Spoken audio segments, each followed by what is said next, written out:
श्री सद्गुरू ब्रह्मचैतन्य गोंदवलेकर महाराज यांचे 30 जूनचे प्रवचन. ऐसा करावा काही नेम जेणे जोडेल आत्माराम. ऐसा करावा काही नेम जेणे जोडेल आत्माराम. नेम असावा शाश्वताचा जेणे राम कृपा करील साचा. नेम असावा वाचा मन जेणे संतुष्ट होईल रघुनंदन. कर्तव्यात गुंतवावे शरीर जेणे संतोषे रघुवीर. सतीला नसे दुजे दैवत जाण तिला पती एकच प्रमाण. न पाहावे त्याचे दोष गुण आपले कर्तव्य करावे जतन. पतिव्रता धर्म श्रेष्ठ बारी वंदिताती संत महामुनी. पती आज्ञा प्रमाण हेच मुख्य साध्वीचे लक्षण जाण. न बोलावे उणे पुरे जे परमात्म्यास न आवडेल खरे.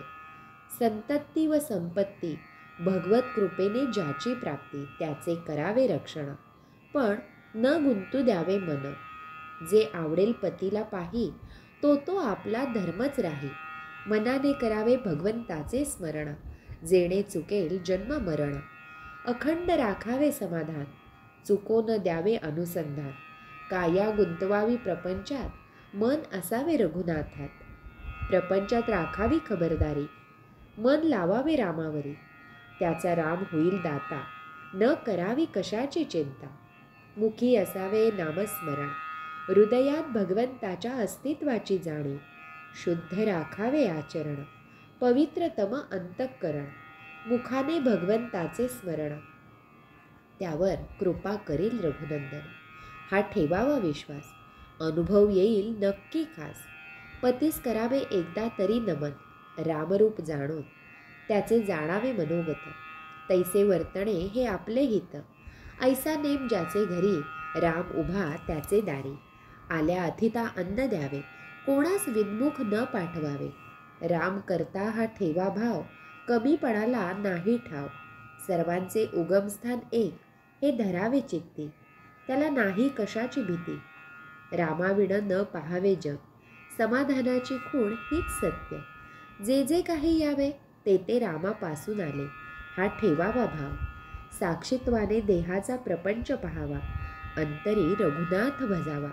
देहाची गती प्रारब्धाचे हाती ऐसे शास्त्रे सांगती. परीन येईल हे चित्ती एकच जगती माझा रघुपती. मुखाने घ्यावे रामनाम हृदयी परमात्म्याचे प्रेम. याहून दुजा न करावा विचार हा ठेवावा निर्धार. चातुर्मासात करावी सुरुवात अखंड चालवावा हा हेत. थोडा नेम सांगतो काही तो करून या पाही. घ्यावे भगवंताचे नाम खात पीत करीत असता काम. होईल तेवढे करावे जतन परमात्मा पुरे करील हे जाणावे. सर्वांस सांगावे आशीर्वाद सर्वांनी जोडावा भगवंत. श्रीराम समर्थ. मागणे तुम्हा एकच पाही नामा वाचून दूर कधी न राही. श्री सद्गुरू ब्रह्मचैतन्य गोंदवलेकर महाराज की जय. जय जय रघुवीर समर्थ.